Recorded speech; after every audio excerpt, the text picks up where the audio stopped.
Hello everyone and welcome back to another video. Today we're going to be tackling one of the more fun topics for our top 5 list. It's going to be the best all-in Castle Age civilizations. Now what I mean by this is a civilization that can end the game in Castle Age and doesn't mind staying longer in Castle Age because it has so many powerful options they can go for and gain an advantage over its opponent. So today we're going to go ahead and look at the 5 civs that do this kind of a strategy and this kind of approach the best. And yeah, without further ado, let's go ahead and hop right in. But actually, before we start the list, I'm doing a subathon live on stream right now. So if you guys want to join a very long stream, go ahead and join me on Twitch. Link is in the description below. And without that out of the way, let's hop into the list.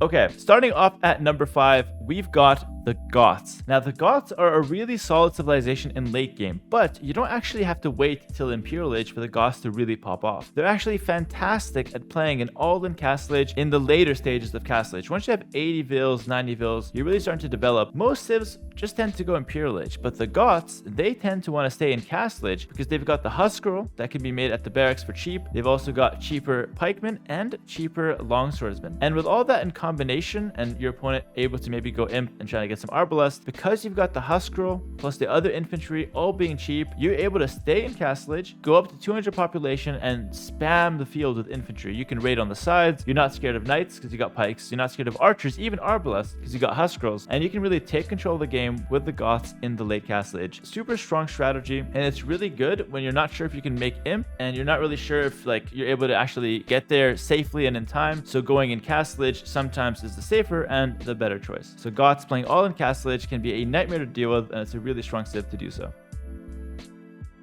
Moving on to number 4, we got one of my favorite civilizations, and this is a civ that does well in pretty much all stages of the game. It is the Khmer. The Khmer are fantastic overall, but they're excellent in Castle Age as well. First of all, they've got a fantastic economy, with their farms being super speed and dropping off right away, but also they've got some crazy options to go along with their crazy economy. So let's first take a look at their stable. They've got knights that are very solid, light cap full upgrades, but then they've also got the elephant, which moves faster by default from the Khmer bonus, and then also gets +3 attack from the Castle Age unique tech from the castle. So a +3 attack elephant that gets +2 from the blacksmith has 12 attack base. Let's do some math here. That's 12 + 5. 17 attack on a unit that has 250 HP is a nightmare to deal with. Comboing that with their scorpions that get an extra range. If you're facing a Khmer player who's got scorpions and elephants in Castle Age, that's going to overrun your base 9 times out of 10. The only downside to this Khmer all-in is the fact that it's a very expensive composition, and usually it's more worth it to just go up to Imperial Age and play from there. However, at the right time, it's a very deadly strategy, and I'm sure you'll catch your opponent off guard if you decide to go for it in one of your ranked games. Love the Khmer, and their Castle Age is exquisite.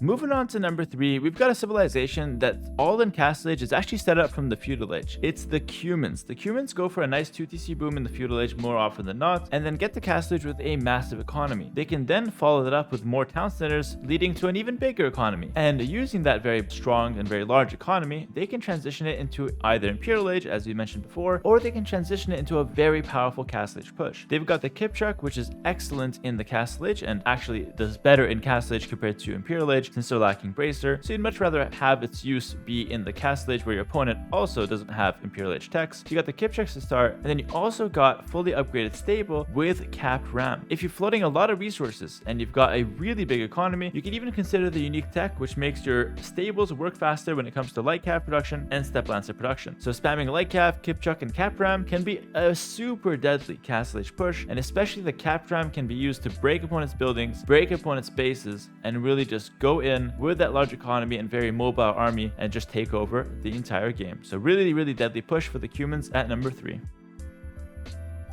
Moving on to number 2, we've got the Bulgarians. Bulgarians are an excellent civilization when it comes to cavalry, and in Castle Age, in my opinion, that's where they excel the most. They've got the Konnik that can come out of the Krepos and the castle, and the Konnik itself has incredible stats and is therefore a great unit in the Castle Age. But that's not all. We talked about the Krepos briefly, I just mentioned it. The Krepos itself is a great tool at putting pressure in the Castle Age. Krepos is a building that you can make forward for 350 stone, and it's basically just as effective as a castle. So this enables you to get a forward fort castle a lot faster, Krepos being the tool we're using, and then you can follow it up with cheaper mini castles, which are again the Krepos, that take more and more space from your opponent at a very cheap cost. Not only that though, but if you get an actual castle with the Bulgarians, you get the unique tech stirrups that boost the attack speed of all your cavalry. So you've got a really solid map control tool, you've got a really solid unique unit that could be made out of the Krepos, and you've also got really strong cavalry that kick in Castle Age. One of the best civilizations for all in Castle Age, and in my opinion, this is the best part of the Civ, and what you should try to do with Bulgarians almost every time.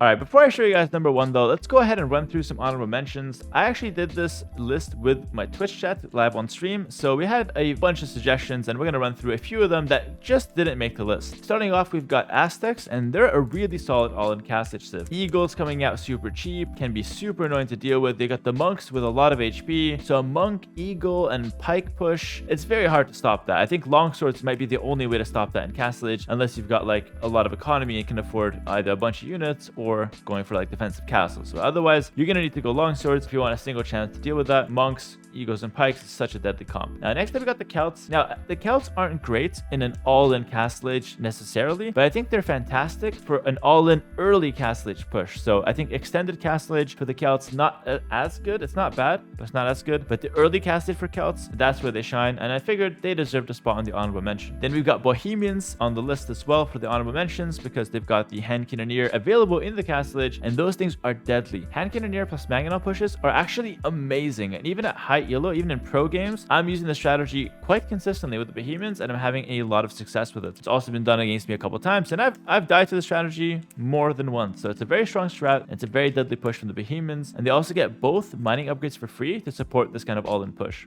And then last but not least in the honorable mention, we've got the Berbers. Listen, it's real simple. Cheaper knights, cheaper camels, cheaper light cav. That's a very good tool for an all-in Castle Age, but I just felt like they didn't really have much else on top of that. So while that's very nice as a bonus, I don't think it's enough to really push Berbers up there.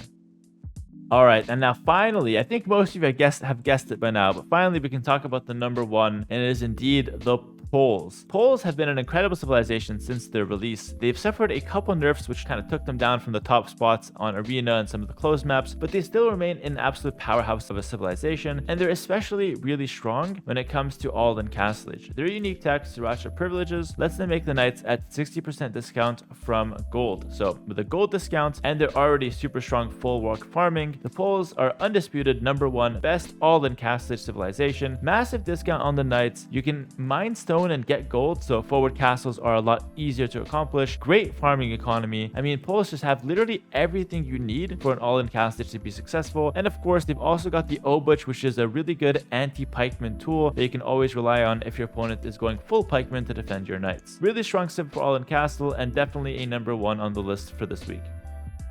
Thank you so much for watching the video. I hope you guys enjoyed it. If you did, make sure to like, comment, and subscribe. And once again, check us out on Twitch if you want to join the big subathon stream. And if not, have a good one, and I'll see you guys in the next video. Peace and stay safe.